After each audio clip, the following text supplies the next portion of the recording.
watching Thrifty Kaniffy. Hello everyone and welcome to Thrifty Kaniffy. Well, today we're going to be taking a look at a new Rough Ryder series. Only been out a couple of weeks. Quick look at the packaging here before I get into the knife. We've got a Texas flag, and that's got a Texas state cut out there on top with the Rough Ryder logo. Texas Star Series is what this is called. There's the side. Got the website information on the back. The back the box, or the bottom of the box, has the RR logo there. Always high quality handmade pocket knives. Country of origins China. The cancer warning.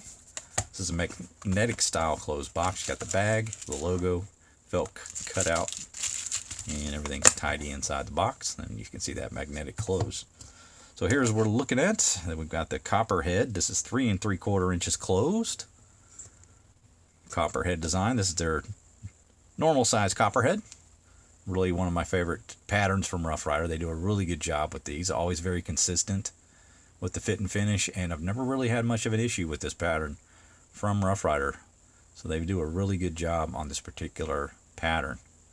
But we've got plastic handles. I'm not sure exactly what style of plastic, just seems to be a plastic. Now the website's going to say that they're bone. I've examined these. They are not bone. They don't have any grain to them. They're very much plastic. And the two portions that make up the handle are this left side. You can just feel a split there where the blue section and the red and white is together. And then you've got a nickel silver shield there that is inlaid very nicely. A little star shield. Nickel silver bolsters on either end. They've got a pinch and then a thread as well. Those are really nice. Good transitions to the handle from the bolster, and then the star is very well inlaid. Not really filling that little split. You can kind of just barely get your fingernail to catch on it enough to know that there is a separation there. No pins on the handle, so you know that that's been applied with adhesive of some sort. Another interesting thing about this particular knife is you do have red underliners on it, but they don't extend to the edges like they do on most of the Rough Ryder knives I've gotten with the underliner on them. They actually are flush to the handle material, to the bolster. The only place you see the underliner is on the bottom between the handle and the liner. We have brass liners here and stainless steel springs. There is one small gap here. Starts about here, and you can just see it along that top edge along the bolster. But overall, very well done. Pretty tight the rest of the way around. And there's no stepping like down in the corners of the handle there. So that's been done well. Like I said, there's no proud spots anywhere along the handle. The edges feel well rounded over, comfortable in the hand. If we flip it over, you can see it's built the same way, just minus the shield. Again, you got the two separate pieces there that make up the handle, and it's applied with adhesive, no pinning there. Again, the transitions are smooth, and the bolsters seem like they made up well with the handle, so that's really good. Yeah, good fit and finish overall. So Copperhead is a two-blade design, if you're not familiar, and we've got a master blade in the back of the knife. The forward blade is a smaller Skinner blade, and let's look at the smaller Skinner blade first.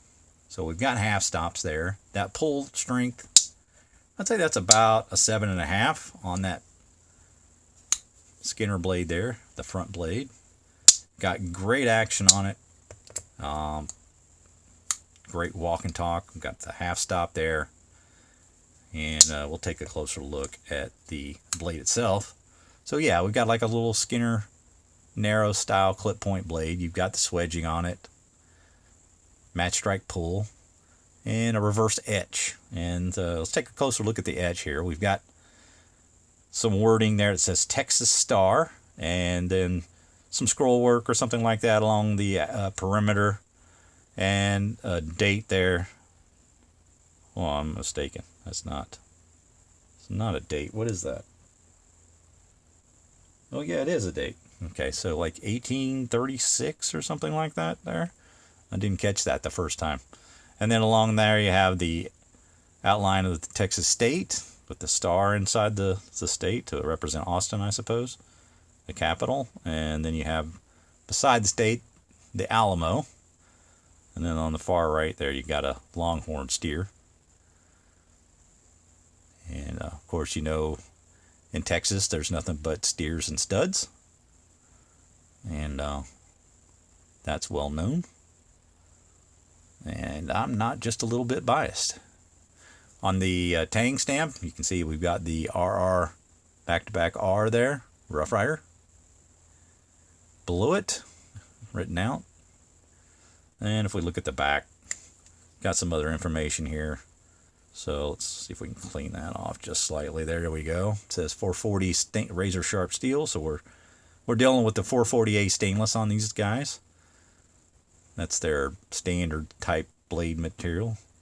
And then below there we've got the model number RR2506 and China below it, the country of origin. So yeah, very happy with the pull and the action on this particular blade. Pretty neat little reverse blade edge.